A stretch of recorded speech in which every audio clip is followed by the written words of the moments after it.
Hello, friends. This week I want to talk about a topic that has come up quite often over the course of my rabbinic career. It's people who begin conversations with me by saying, "Rabbi, I'm so sorry that I don't get to synagogue more often than I do." Or who say, I'm sorry, I just haven't been at shul lately, and I wish that I could come more often," and along that line. And I just want to reassure you that I'm not keeping track, I'm not taking attendance. I really only notice when you do come, and I'm always very, very happy to see you when you come, whenever that is, and for whatever reason that is. And this is because I understand that there are many choices to make on a daily basis as to how one is going to spend one's time. And some of those choices are not exactly free choices because we have obligations in all different kinds of times and places every day of the week. However, I came to a different kind of realization about attendance in shul. Of course, it's important for me to be somewhat concerned about it, because if we don't have a minyan, we can't have a complete service. And of course, when we have more people, it's definitely more of a celebration. There's more joy and more fun in a larger kahal. But if we don't have such a large kahal, we can still have a very nice time together. And moreover, I have confidence that wherever it is you are, on a Shabbat or a holiday, that you are still maintaining in some way your Jewish connection and your connection to God. I have confidence in saying this because I think I've matured in my belief that God is a reality to be found everywhere. That means not only in synagogue, but everywhere outside of synagogue as well, even on a Jewish holiday, even on Shabbat. For example, many people go to the lake during the summer, and I have no doubt in the world that God is encountered to an intense degree when we're in nature, when we're by the water, maybe when we're even in the water, maybe when we're on our boat, maybe when we're relaxing with friends on our docks.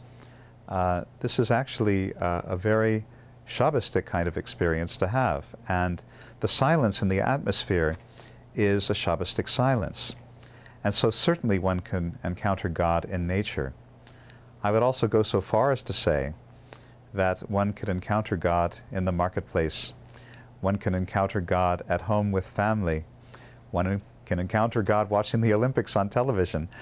There's so many different ways in which God expresses his being in our experience. In fact, we would have no experience if it weren't for the gift of consciousness that God is bestowing upon us every single moment of our lives. And so don't worry about apologizing to me. Don't worry about feeling guilty about not being in synagogue. Actually, I think if people felt less guilty about not coming, they would come more often, because there would be less pain associated with the whole issue of coming or not coming.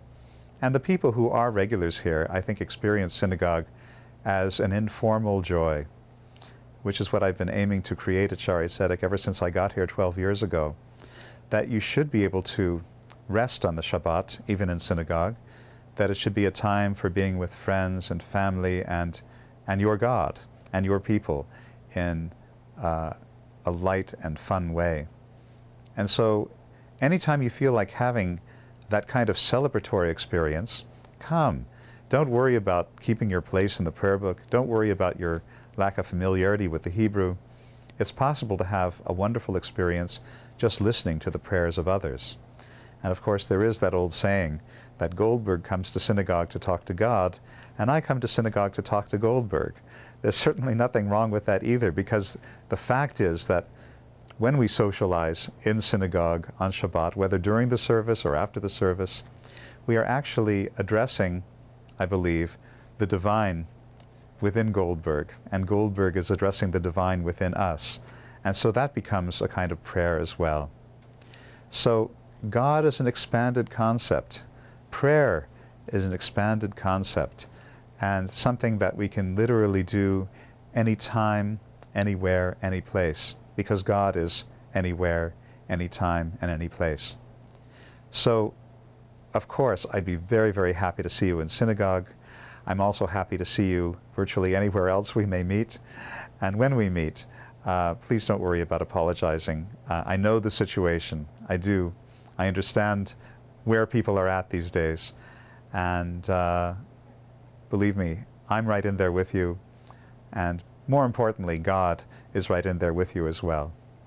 So I want to wish you a Shabbat Shalom, a beautiful week, and I look forward to speaking to you soon again.